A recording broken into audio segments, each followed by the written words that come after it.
Hi, welcome to another episode of Confessions of a Dog Trainer. My name is Bethany, and I'm a dog trainer in the Orlando, Florida area with a primary focus on reactivity, pushy stuff. I run a board and train program, which is 2 weeks long, and I also have online resources. I'm going to go over our online resources real quick because, okay, first of all, I'm really excited about this episode. I went on a follow-up visit, which I offer to my board and train owners. And I don't go on many follow-up visits anymore, which let me just say, I used to think that that was a sign of like, everything's great, you're a great trainer if you don't get asked for help afterwards. And now sometimes I hope that owners ask me for help.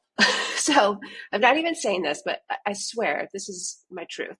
I now look forward to follow-up visits whenever I go on them. One, because I really enjoy being with my owners and the owners I work with.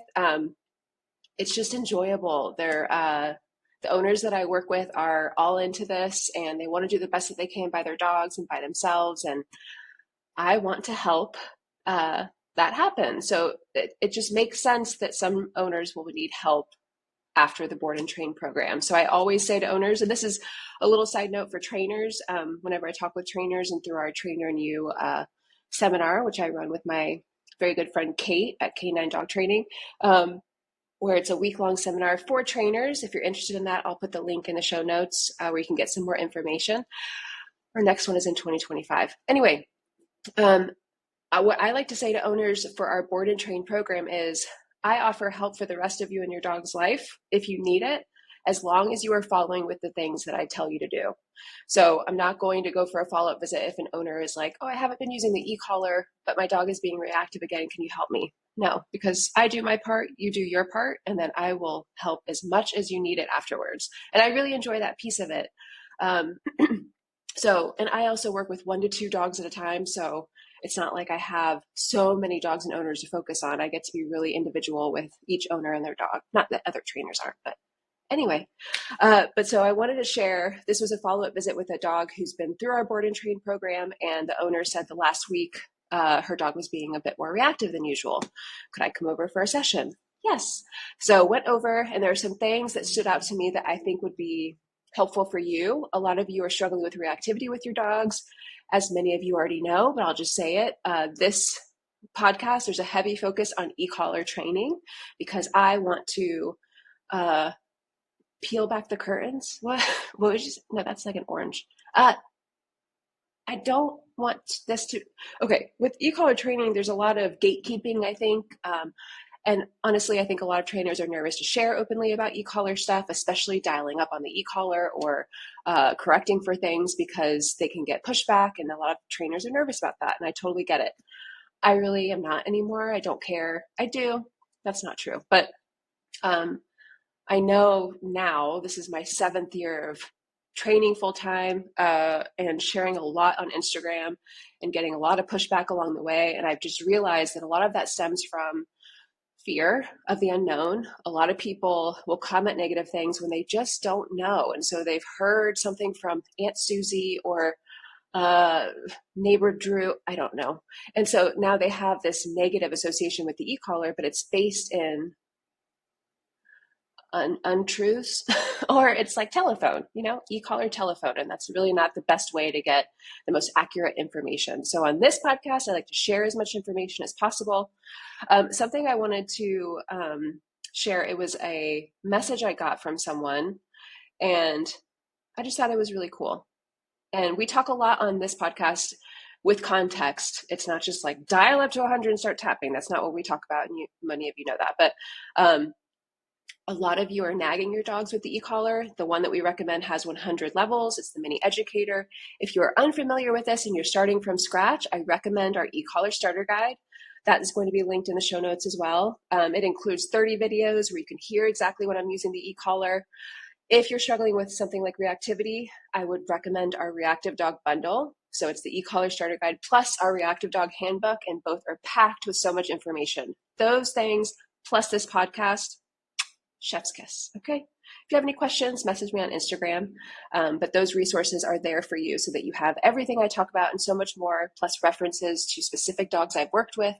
So you can really see in quote unquote real time on Instagram, what I've shared with dogs and what's possible with this process. Okay. Because talking to you about this is one thing, showing you is a whole other thing. All right. But I got this message and I thought it was really cool. And I hope it's reassuring or inspiring for someone out there who's using the e-collar and you're still nervous about dialing up, that you know it's the next best step. Someone said, I literally cannot believe how much increasing our e-collar levels has helped. I feel so silly that that was the fix, but also so grateful I came across your page. It is so empowering. We enjoyed some wonderful family dog walks this weekend and adjusted the levels as needed. It worked so, so well. So just a little, I just like sharing messages. Yeah, it just, I don't know. It's so easy now to get a message and just feel grateful in the moment and then move on. But I like sharing with you in hopes that it encourages you as well. So if you listen to this and you're like, oh, this was so helpful, I tried this, please message me on Instagram. Let me know you came from this episode and you tried it and it worked. Or if you have a question, please preface with, hey, I was just listening to your podcast, this episode or whatever, and I have this question. Because if you did this work of listening to this episode, I know you put in your work, and that's important. And then I'm happy to help. Okay, so I also have some questions about e-collar stuff, and we're going to address that at the end. But I wanted to start. Okay, first, I forgot to do this when I did an episode with my friend Kate. This is, I think of it as like a little hello to my dad. This November, it's a year since he passed away, which I cannot believe. I'm actually taking off November from boarding dogs or training dogs just because I didn't know what I would feel like. We're actually going up to visit with my brother, his wife, and 2 kids because my brother reminds me of my dad, his energy, and being around that. It is so comforting because my dad was a very loud person, very happy, very joyous, and you just couldn't miss him when he was in a room. And when that energy goes away, it's so evident and it's like so hard. So we're going up there right around the year to the day that, he passed away. So that will be a really good trip. Anyway, okay. And I like to do this because he would always say this on his podcast. He had a little podcast that he loved doing. It was called A Cup of Joe, I think. And he loved it so much. We talked about it all the time. So he always said this. And so now I like to say it as a kind of hello to him because I got back into podcasting as a way to kind of honor him because I know he would love it so much. So I've got my cup of Joe. I'll wait for you to get yours. Okay, so follow-up visit. So this will hopefully be helpful for anyone, really, a trainer who's curious about what follow-up visits look like, if it's something that they should offer, an owner who's been through a board and train program and you're like feeling like you should be able to figure this stuff out and you're nervous to reach out to your trainer, or if you are working with your dog through reactivity and maybe something I say that worked with this dog will be helpful for you. So it was Layla. So if you go and look at Instagram, you can see her highlight. I think there's 2, there might just be 1, but she was extremely reactive. And so went for the follow-up visit. Usually when I go in, the first thing that I like to see is a dog being pushy when I walk in the door? How is a dog on the walk? That's really the most important because most of the time a dog is being pushy with their owner with heel, and that is the thing I would address. So I went in and I loved it because her owner was like, can you knock on the door to set her dog up to see how she do when she's on place? And she did really well. So we did that. We were talking a bit. We went out for the walk and Layla was pretty good with heel. Not super pushy. The thing with Layla is she's a pity mix, and I find with pity mixes, they're a bit more vocal. It can sound a little bit more like anxious than an actual bark. It's kind of like they're revving up the engine, which can be really hard to distinguish when should I use the e-collar, when should I not? Because what her owner was telling me was it felt like the e-collar was amping her dog up more when she would use it. So I get this question all the time, and this is a huge misconception about e-collar work. So let me just preface by saying it's not the e-collar that makes your dog more reactive, it's how you use it. So this, hopefully by sharing about this, and I've shared before, but this is an actual situation with an owner and dog. So then I always ask, and so these are questions you can ask yourself. So what levels were you using, and did you use it before the reaction? Did you use it during the reaction or after your dog started reacting? So what Layla's owner has been doing, she's been using the e-collar. Anytime Layla sees a dog and gets maybe a little excited, she'll tap on the e-collar. And she was tapping around 30 to 40. So with Layla, her reactivity is really intense. And what I started to notice with her was she was getting amped up, or she would get nervous when she'd see a dog. So this is a very common question too. Does the e-collar, if I use it for reactivity, does it make a dog more nervous about dogs? So the thing about this situation was Layla has a really awesome owner. She is on top of it. She is ready to follow through with the e-collar. I work with some owners who are a bit more hesitant, and so that can also be a problem, where if they don't follow through with the e-collar, the dog really kind of blows them off in certain moments and doesn't take them seriously, where Layla's owner was following through with the e-collar very consistently. So then the question is, because that can work really well for some dogs. For some dogs, after, like during the board and train program, I did the setup where I actually corrected the reactivity. So I let her react and I pressed and held for a second at a higher level. I had to do that maybe once, twice, maybe. And after that, it was more like managing at lower-ish levels. So for things like heel or like little pushy things that might lead to a reaction, but really just to cap it before so it doesn't get out of control. So when I go for a follow-up visit, I'm looking for a lot of things. It's just so different than when I'm first working with a dog. So now it's more like, okay, let's see the situation and what would be best for Layla. And there were a couple of really interesting things.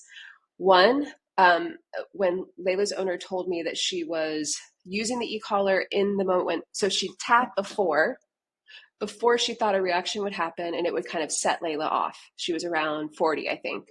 Layla would start reacting, barking and lunging, and her owner would start dialing up and tapping. Dial up, tap, dial up, tap.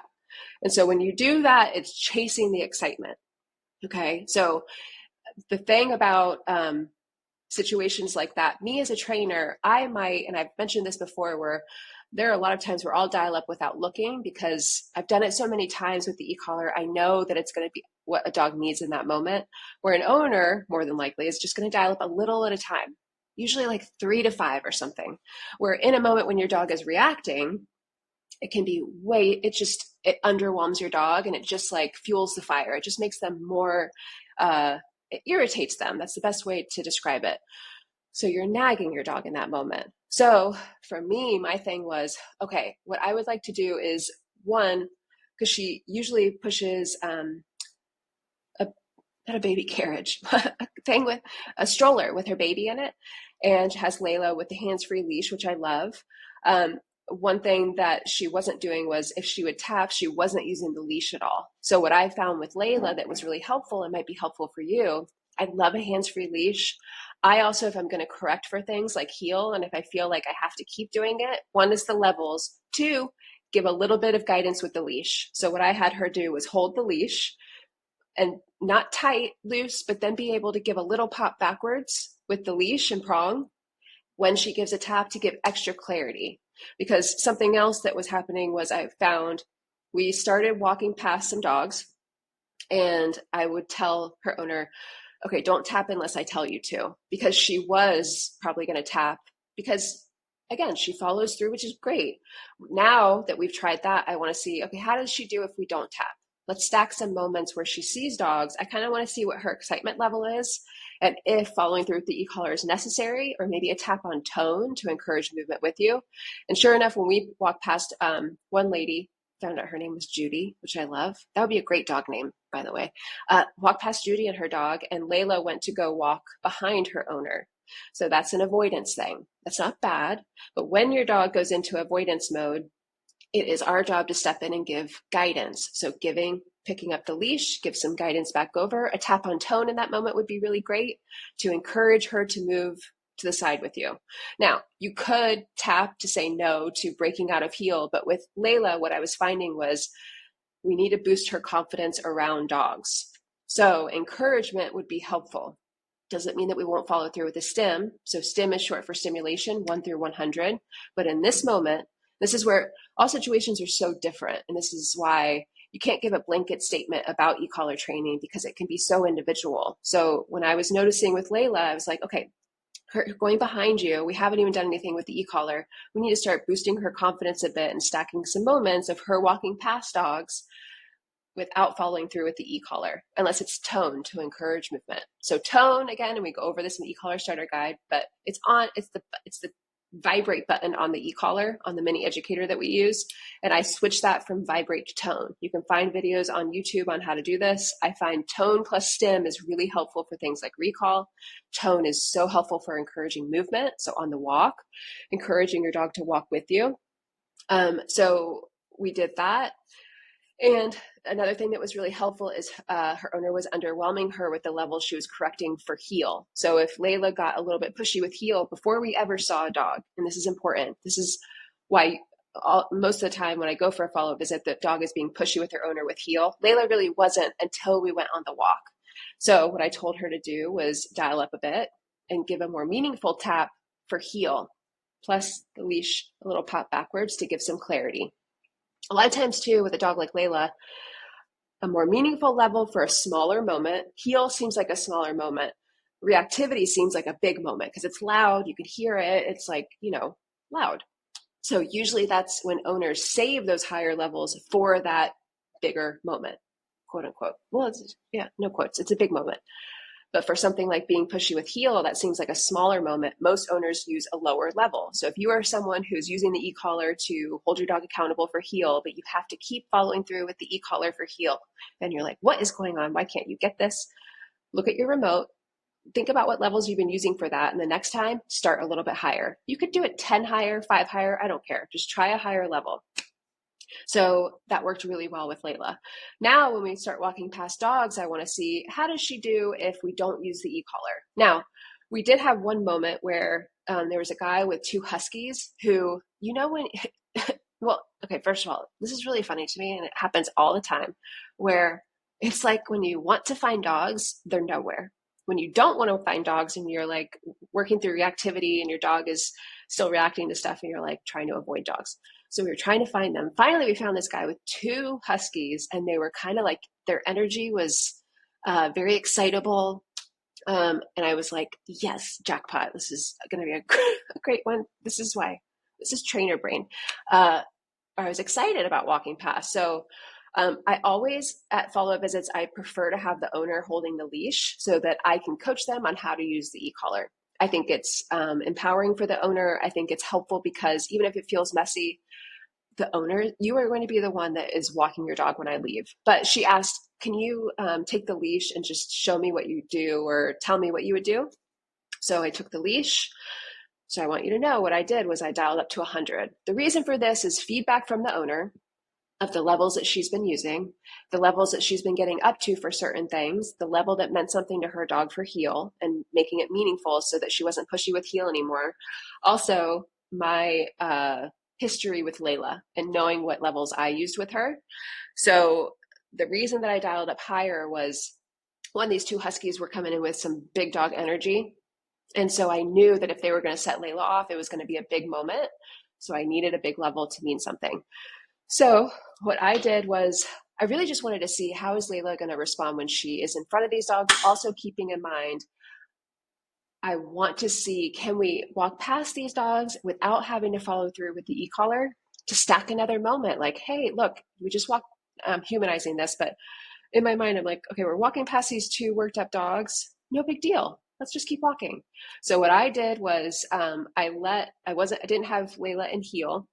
And if you can see me on the video, but just imagine I'm walking up and it's like walking up to a perpendicular road, right? And the owner with the 2 huskies is coming from the right. We're walking straight. So what I did is I let Layla go in front of me, and she was like sniffing and a little whiny, but not something that I wanted to correct high for. And again, this is one of those moments where everything is feedback, not a setback. So I wanted to go into it with, how does she respond if I let a little bit of the whiny stuff go? Because I really just wanted to address a big moment. So I wanted to wait and just let that happen if it was going to happen. Okay. So what I did was I had her leash really loose, and the huskies turned so that they were kind of coming towards us down the street that we were on. So I tapped on tone and I said, let's go. Tap on tone. I am facing Layla and I'm kind of encouraging her with walking back. Let's go. Tap on tone. Neutral tone. Again, because I have it set to a level where if she reacts, I'm ready. No big deal. But I wanted to see, this is where the nuance of e-collar work can come in, where if you're wondering sometimes, like, should I use the e-collar? Should I not? Try not using it and see what happens. This is why tone is so great, because you're still giving clarity on what you want your dog to do. If you've practiced with tone and taught your dog what tone means, tone equals come my way. So it encourages movement, which is so helpful when working through reactivity. So if I was you, one, it could be dialing up, or try the next time by encouraging movement with you and just see what happens if you don't follow through with the e-collar. If your dog reacts, then that's feedback. Okay, next time we see a dog, I'm going to follow through with the e-collar just to be like, hey, no more of that. With Layla, I was ready, but I also wanted to encourage her and again, stack a good moment of, hey, look, they weren't really crazy actually. They were actually being pretty good, but the two huskies, no big deal. Let's just walk past. And so we kept walking, and sure enough, and it was literally after 3 taps on tone, and we started walking, and she walked totally fine. It was like the huskies weren't even there. So she just got into her walking groove, no big deal. Okay. So, and the owner asked, so when did you tap? Oh, wait, no. I think first I said, okay, guess what level I was at for this situation, if I needed a tap with the e-call. Or no, guess what level I was at? She was like, what? I said, 100. She was like, oh, wow.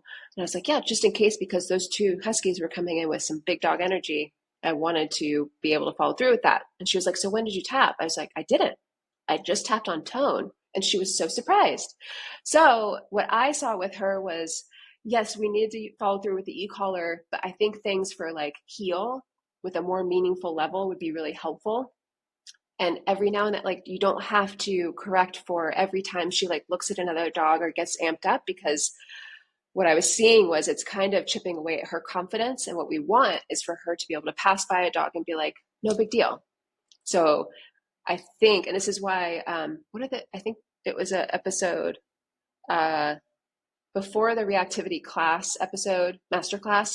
It was the top 3 things to do for reactivity. And one of them is pay attention to heel and address that with the e-collar, because it can make a huge difference. So I need to check in with the owner and see how things were going since the other day. But it was just interesting, and I couldn't wait to share with you, because I talk so much about using the e-collar, and I want to encourage you to dial up when needed, because I think a lot of you are nagging. But there's also those moments where it's how can we best help this dog in front of us? We're definitely going to follow through with the e-collar for things, but I was starting to see that, okay, maybe we shouldn't tap for every single thing. Let's pull back a little bit and see how does she respond if we encourage her and correct for something like heel, but then let her see a couple of dogs. Maybe she's a little whiny for a second, and then get into our groove and see how because it's always, what does the dog do after X? So if your dog is being whiny on the walk and you're like, should I address that and use the e-collar for it? Because I like to think about the e-collar a lot of times as an interrupter. So for anxiety, for a dog who's whining on the walk, you can use the e-collar to be like, hey, enough. So I like to think of it as an interrupter. But for Layla, it's well, what does she do after that? Does it settle after a couple of seconds? Then it's not really a big deal to me. We don't need to address every single thing with the e-collar. Let's kind of give her the benefit of the doubt a couple of times and let her show us, hey, I got just a little excited, but I'm good. So that's what I saw from that. And I hope it's encouraging for you. And that is what a follow-up visit looks like. It was so fun. I really wish I could hang out with the owners I've worked with more. So, and for any trainers who are should I offer a follow-up visit? Yes, just offer it. Most of the time, I've heard of trainers doing it where they schedule 3 follow-up sessions or whatever after the board and train. I will never do that. The reason for that is I don't want to check in with an owner and be like, hey, we have a follow-up visit next Tuesday. You ready? No, I want it to be on the owner's side of, I want to encourage and check in and be like, hey, how are things going? I'm here if you need help with anything. I'll do that a couple of times. I always like to tell owners on the front end, hey, I'm going to check in with you 1 to 2 times, but I also don't want you to think I'm what's going on? How is it going? What are you doing? I want you to get into your own groove and not feel like I'm hovering over you. Is your dog on place? Are you doing X, Y, and Z? Because live your life. But if you need help, I am here for you. So I just find that it's helpful. I find that owners need help after the board and train, and that's not like a sign that you're not doing your job. I actually, okay, can I share one more thing with you? And then I have a couple of, uh, what's it called? Questions. Okay, so one person said, okay, let's see. Because okay, I asked for questions, and someone said, owner dog baggage, and they quickly revert when home, and how to help them. Okay, so then I asked for more details because I can't answer. That was very broad. Okay, so then I messaged her or the person, and I was like, can you give me some more details? They said, when we have a dog for our 3 or 4 week immersions, especially those with severe anxiety, we find that when they go home, the quote unquote baggage is still there with their owner and they revert back so quickly. We do an in-home quickly after they take the dog home and try to help them understand that they have to start from the beginning again. The struggle is real here. Real here. Okay, so the thing that stands out to me the most with that is an owner training problem, and that falls on us as trainers. So I think, and this took me a couple of years to figure out by having not so successful setups when a dog got back home from the board and train program. And I realized, oh my gosh, I'm really lacking on the owner side of things. I was prioritizing the dog stuff. Though I told this person what I think is so important is, and this is not like I am so great at this and gold star for me, I'm great with owners. I do think I have made my program into that where it's very owner focused, even though it's a board and train program. But I think a couple of things that stood out to me was, one, if you're having issues after the board and train program where you feel like your owners are not being successful, you need to reassess what are the resources you are giving your owner, what are the expectations you're setting for your owner from the beginning. Like if I get in a dog with separation anxiety, I'm going to be very clear with owners on the front end of how life after the board and train will look. Because one, that's going to filter out owners who maybe aren't the right fit and are expecting a quick fix. And it's also going to attract owners who are like, yeah, I'm ready. I totally get it. Anxiety is a lot and I'm ready to put in the work. Those are the owners that you want. So be honest with them on the front end. Tell them, what life after the board and train will look. I think expectations are something that are so important with owners because one, now they know what to expect. They can start to prepare themselves for it. I think that's most fair to owners, where when I got into dog training, I thought I had to be like a magical genius and fix every owner's problems and them not have to put in any work when their dog got home. Like that's what I thought being a dog trainer was. That's what I thought the board and train program was. Now I preface it as this is a great head start for you and your dog. And that is what I live by. Okay, so say that as much as possible. Also, what resources are you giving your owner? So speaking of resources, I'm launching our Go Home Guide template for trainers. It will launch on November 1st. I was hoping to have it done by today, but tomorrow, where that is going to give you a major head start with your Go Home Guide. It has so many awesome things so that you don't really have to think about design. You can just plug in some copy here and there and give your owner something like their homework. This is how I like to call it with owners that I work with. This is your owner homework while your dog is doing their work with me. So it connects all the dots so that one, I find owners love having something to reference. I also find that as much as you say, reach out to me if you have questions, I'm here anytime you need it, owners are hesitant to reach out because a lot of them want to be good students. They want to do this on their own. They want to do well. And I have also found that owners want to make their trainer proud. So they're hesitant to reach out, where if they have a resource and like a video that you put together with some go home instructions or something, it can go a long way with the success of your program, because the success lies in the post board and train life. It's not really the board and train. I mean, that's important, but it's what you set your owner up to be able to do when their dog gets back home. So that's just something to think about. So the Go Home Guide template, I would highly recommend getting. You can also use it if you want to create a guide to sell or sell your Go Home Guide. That's how I started. That was my first guide I sold, was our Go Home Guide in 2020. And it was the most exciting thing ever. And I couldn't believe people wanted to buy it, but you never know. So anyway, okay, so there's that.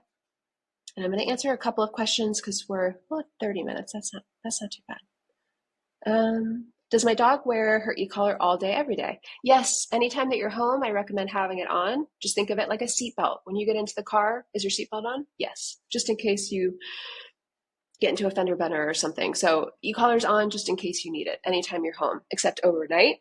It should only be on overnight if you're addressing things like barking during the night or things like that.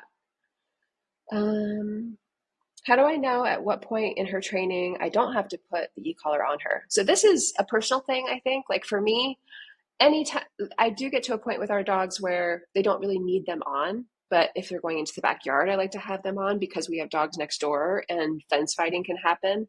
If we go on a walk, they're going to be on. If we go in the car, they're going to be on. So that's really a personal thing. I think when you get to a point where the e-collar is on, but you really don't have to use it, then you might not need to put it on. But for me, I think a lot of people think of the e-collar when you put it on as a sign that you're still working on things or your dog is naughty, or I don't know. To me, it's just like a collar that with the tags when a dog gets lost. It's no different to me. So I think that's a personal thing, but having it on every day whenever you're home so you can catch stuff and follow through if needed, that prevents collar awareness, which can happen when an owner only puts the collar on when their dog is being naughty. So if you want to prevent that, having it on whenever you're home is really helpful. And then you can start to have it off and see how your dog does. So you really don't know until you try. Would you address prey drive reactivity in the same manner as dog reactivity? Very similar, yes. So we go into detail about this in the Reactive Dog Handbook, if you want to take a look at that.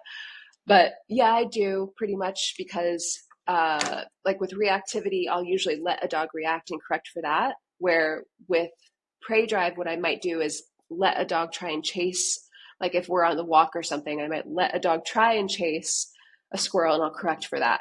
And then I'll start to create a word like break or something like that, where when we're using a long line leash where they can actually break and go chase up a squirrel, up a tree or something, because it's okay to have both. It might not happen right away, but I do like to eventually have some kind of a command where a dog has a release to go and chase a squirrel. Because when you get to a point where your dog can be off leash, it's so fun to let them go and do that. That's very like instinctual for them, but there's a time and place for it. So I don't want a dog to do that when I'm walking them in the neighborhood.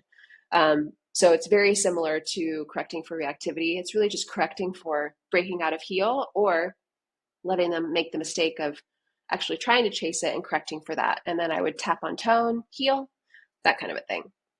So yeah, very similar. When am I ready to train with an e-collar? I don't know. That's up to you. I would recommend getting our e-collar starter guide. That's linked in the show notes. It includes videos, all the things. Read through that first and then start working with the e-collar. Usually around 6 months with dogs, the age. That's when I would do it. Okay. Oh, what's this? Okay, so this kind of goes in line with what I was talking about with Layla. Can dogs associate e-collar corrections with the trigger and start to feel negatively about them? So it's just like with Layla. I think she was starting to get a little bit like avoidance, like, I shouldn't even like look at the dog over there. So whenever that happens, I usually hold back a little bit on using the e-collar to correct for things, or to using a level to interrupt like intense or anything before. Like if a dog looks over and sees a dog, I wouldn't tap all the time. Very similar to what I talked about with Layla. So I hope that this makes sense for that. But I have never in the last 7 years of doing this, and especially in the past like 4 years of doing this setup where I correct the actual reactivity, I have not found that a dog is more nervous about dogs, but they are much more hesitant to react. So there's a big difference. It's a lot like if I correct a dog for jumping on someone, I've never seen a dog be like, I'm never going next to that person again, because you're correcting the actual jumping. So when a dog goes to jump on someone, that is when you correct with a meaningful level. And then usually for a setup like that, what I'll do, I'll have the dog on a leash, then we walk away and we, get all wiggly, whatever, just act normal, go back over. And if the dog jumps again, I will have dialed up preemptively a bit before that, because if I have to follow through with another tap, the tap before on the e-collar meant it shows me that that level didn't mean enough. So each time I do this exercise, I'm going to dial up a bit. So then if we walk over to the person and the dog doesn't jump, then I'm like, okay, great. That level before meant something. Awesome. But I never find where a dog is like, I'm never going past that near that person again. It's just you're correcting for an actual behavior. So very similar with reactivity. And this is why I find that that exercise is so important with correcting for actually reacting. It just makes them second guess reacting next time, but it doesn't make them like, I don't, dogs scare me now. No, I have not seen that. But again, with the Layla stuff, that's what I would try with a dog who needs a little bit more confidence, and they're kind of anticipating a correction for when they're around dogs. That's how I would go about that. Let's see. My dog still perks her ears and gets stiff sometimes when she sees a dog. Do I tap or let her be? So again, very similar to Layla. I was hoping that this episode would be helpful for you because you private messaged me with a little bit more information.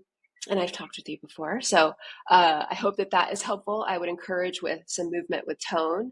And again, just try a couple of times and see, because if you find that is just where I would land on that is because I'm the same way with as a trainer. I don't always know the perfect time to tap on the e-collar or not.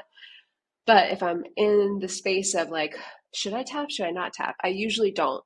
And then if the dog reacts, then it's like, okay, next time I'll tap.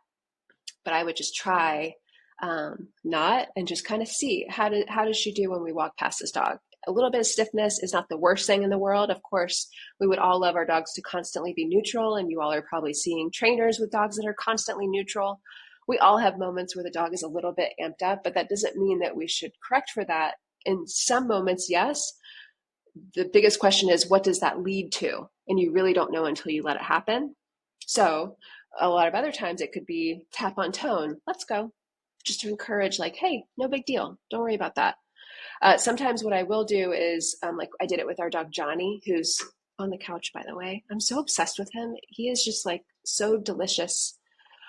Oh, I'm so grateful that we got him. And those of you who have listened to the Johnny episode know it was a little overwhelming at first, some serious adoption blues. But with him, he gets nervous about things, people. He's getting much better, I feel like, when we're on the walk. But something I've done a couple of times is like yesterday we were walking past this guy and he just was not feeling the vibe, and I totally got it because it was a little strange. This guy was like putting peanuts on trees for squirrels. I didn't know it was peanuts at the time, but when we walked around the corner, I saw peanuts in a tree. And I was like, this guy's dropping off peanuts. And Johnny, when we walked past him, he kept looking back. So as a way to like interrupt that, I tap on the e-collar, be like, hey, let's go. For him, it was like a 12, 15.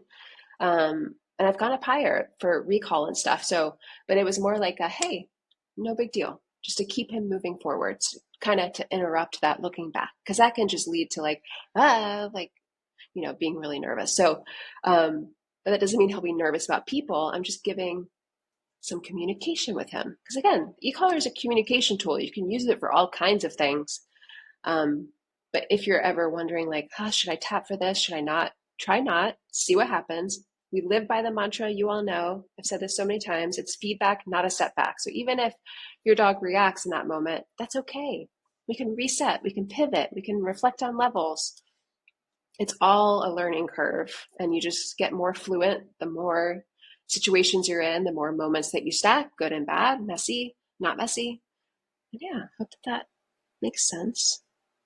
And I think that's it. And whenever I get questions of how to work with a vocal jumpy dog with the e-collar, vocal stuff is hard, but it is what it is. Some dogs are just vocal. I recommend if you're working on reactivity and you're nervous about following through with the e-collar, work around less distractions if you can. Use sounds on YouTube, on your TV. You can add distractions to a situation that doesn't mean you have to like walk through the farmer's market. I hope that helps. But like, I know it can be really overwhelming with vocal stuff. There's really no way to get around it. It's really just, you have to get your mindset right and realize that most people, when they hear if your dog vocalizes, they don't know what's going on. Not everyone is walking around anti-e-collar. I know a lot of us get nervous about that, and we assume, because we also have our hesitations about it. Let's be real. When you get into e-collar work, I was the same way as a trainer. I was hesitant about e-collar stuff. I was like, is this right? Is this not? I've told the story before about a Dalmatian I worked with who we were walking on the street, and it was like day 3 of the board and train or 2. And I used literally level 6 out of 100, but I had never worked with a dog like this before. 6. And we were walking, and I was just doing like some heel stuff. I tapped at 6, and she screamed and like laid on the ground and was like a temper tantrum. Because level 6 out of 100, I can't feel. It's definitely nothing for a dog to be like, what's going on? So I took off the entire next day. I took her to a playground to like jump on the slide. Oh my gosh, why did I do that? Oh, I think it was like a dog agility course or something. But I was like, we need fun today. I'm not doing e-collar work. I was nervous. And then I started back all new from the beginning of like teaching what the e-collar is on the next day. But I've learned over the years that there are some dogs that are more sensitive. There's nothing to be nervous about with level 6. That today for me would be like, all right, let's go, lady. You know, you're being a little bit too sassy, because that's a temper tantrum. And what I learned with her was some dogs are a bit manipulative and they just don't want to do what you're asking. So like when you start with e-collar work, and if you get the e-collar out and your dog runs under the table and you haven't even started with the e-collar, your dog doesn't know what the e-collar is. So let's just not start a whole story of my dog is scared of the e-collar and I shouldn't do it. No, your dog is just blowing you off. Okay. So that is, whenever I get a message like that, that is what's happening. So to me, ding, ding, let's use the e-collar to work on recall so that we don't have any more of this. And put the e-collar on when your dog is in the kennel, contained space, or have a leash on for sure. Okay, that's my little intro to e-collar spiel. I hope that this was helpful. I really hope that it helps you think of e-collar training differently. Can I share one more message with you? Because it just really made my day. And I don't know, you all, it's just, I'm so grateful that you're here listening. This feels like such a cool space to just be honest and open, and I can share so much more than I do on Instagram. Instagram is great for like reels and graphics and stories, which are really easy to, record, but this feels more personal. And whenever you message me, it means so much to me. Please don't hesitate, reach out to me, let me know how things are going. It's fuel for me with my creating and doing more of these podcasts. Bethany, 3 exclamations, which by the way, love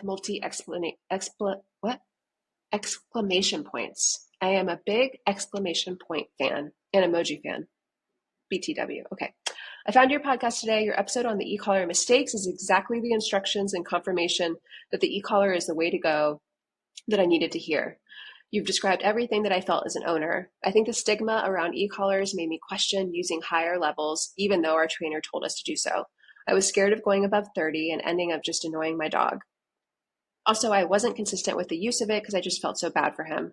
We're about to step out for a walk, and I felt like you describing all the situations that we've been struggling with just made things click, and my mind's finally clear on what I need to do. Laughing emoji. Thank you. Thank you. All right, y'all. I hope you have a great day. Don't forget, if you are a trainer or anyone really, and if you want our Go Home Guide template, that will be available November 1st. And our resources, e-collar starter guide plus videos, reactivity. I would get the Reactor Dog handbook if you're getting into e-collar training. And then we also have our guide to separation anxiety. All of these very heavy e-collar focused. We're no gatekeeping here, okay? All right. Have a great day, y'all. Bye. Happy Halloween. Oh my gosh, it's Halloween.